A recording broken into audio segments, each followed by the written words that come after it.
কোকৰাঝাৰত এগৰাকী যুৱতীৰ সৈতে ভয়ংকৰ কাণ্ড যুৱকৰ।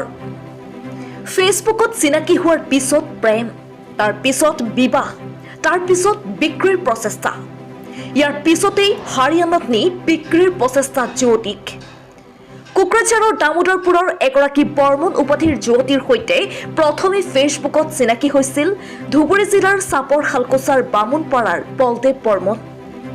ফেচবুকত চিনাকি হোৱাৰ পিছতে দুয়োৰে মাজত লাহে লাহে প্ৰেমৰ সম্পৰ্ক গঢ় লৈ উঠাত যোৱা 1 ফেব্ৰুৱাৰীত কোকৰাঝাৰ চহৰত বলদেৱ বৰ্মনৰ সৈতে সাক্ষাৎ হয় যুৱতীগৰাকী।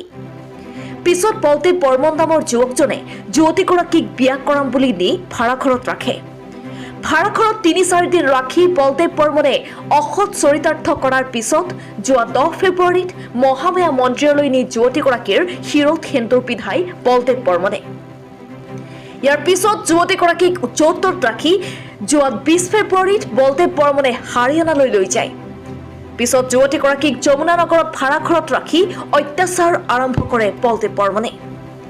আনকি যুৱতীগৰাকীক বিক্ৰীৰ প্ৰচেষ্টাও কৰে বলদেৱ বৰ্মনে। ইয়াৰ মাজতে যোৱা 21 মাৰ্চত যুৱতীগৰাকীৰ অন্তঃসন্তা হোৱা বুলি গম পায় বলদেৱ বৰ্মনে। ইয়াৰ পিছতেই যোৱা 22 মাৰ্চত তাৰ পৰা পলাই পত্ৰং দিয়ে বলদেৱ বৰ্মনে।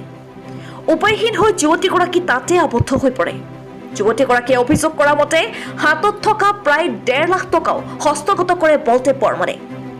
হাৰিয়ানাত আবদ্ধ হোৱাৰ পিছত এদিন অচিনাকি ব্যক্তি এগৰাকীয়ে আহি যুৱতীগৰাকীক কয়, তুমি যাব নোৱাৰা, তোমাৰ স্বামীয়ে মোৰ পৰা পইচা লৈ গৈছে। ইয়াৰ পিছতে যুৱতীগৰাকীয়ে হাৰিয়ানা আৰক্ষীৰ সহায়ত যোৱা 28 মাৰ্চত কোনোমতে অসম পায়হি। আজি প্ৰতাৰক বলদেৱ বৰ্মনৰ বিৰুদ্ধে কোকৰাঝাৰ সদৰ থানাত এজাহাৰ দাখিল কৰে নিৰ্যাতিতা যুৱতীগৰাকীয়ে। জীৱন ধ্বংস কৰা বলদেৱ বৰ্মনৰ বিৰুদ্ধে ব্যৱস্থা গ্ৰহণ কৰিবলৈ কান্দি কান্দি অনুৰোধ জনালে নিৰ্যাতিতা যুৱতীগৰাকী। সোণৰ চেইন পৰ্যন্ত দি আহিব লগা হৈছিল অচিনাকি ব্যক্তিক। সৰ্বোচ্চ হেৰুৱাই মুখ উলিয়াব নোৱাৰা অৱস্থা এতিয়া যুৱতীগৰাকীৰ। গৰ্ভত থকা 1.5 মহীয়া সন্তানক লৈ বিপাঙত যুৱতীগৰাকী। উল্লেখ্য যে পাখণ্ড বলদেৱ বৰ্মন ইয়াৰ পূৰ্বেও আন এগৰাকী যুৱতীৰ সৈতে এনে অপকাণ্ড সংঘটিত কৰাৰ অভিযোগ উত্থাপিত হৈছে। News desk PN live first. লগত ইটো ফেচবুকত লগ পাইছিলোঁ মই জানুৱাৰীৰ 25 তাৰিখৰ ল'ৰাটো। তেতিয়া মানে মোক ক'লে মই তোক বিয়া পাতিম, মই তোক ভাল পাওঁ বুলি কৈছিলে ল'ৰাটো। ভাল পোৱাৰ পিছতে মই ইয়াত কোকৰাঝাৰত আহি ফেব্ৰুৱাৰী 1 তাৰিখে আহি পাইছিলোঁ। 1 তাৰিখ আহি পোৱাৰ পিছত ল'ৰাটো মোক এটা ৰুম লৈ কিনে 3 দিন মানি ৰাখিছিলে।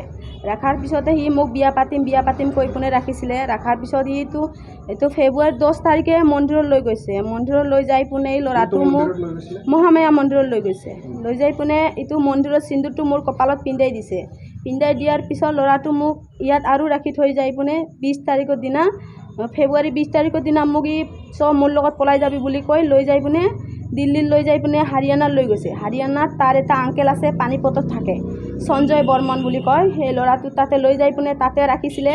তাৰ পৰা জৰিয়াত লৈ আহিছে। জৰিয়াত লৈ আহি পিনে মোক এনেকৈ ৰাখি কয় মই প্ৰেগনেণ্ট হ'লে 1.5 মাহৰ প্ৰেগনেণ্ট হোৱাতে এইটো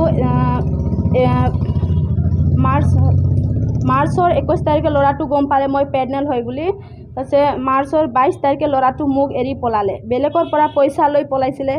সিহঁতে মোক ধৰিছিলে, তোৰ মতাই পইচা লৈ গুচি গ'লে, এতিয়া তই যাব নোৱাৰি, ইয়াৰ পৰা পইচা দিব লাগে। তেতিয়া মোৰ সোণাৰ চেইনটো সিহঁতে লৈ ল'লে। মই আহিব লগা এটাও ৰাস্তা পোৱা নাই। তাৰ কাৰণে মই হাৰিয়ানা পুলিচ ষ্টেচনত কমপ্লেইন কৰিছোঁ।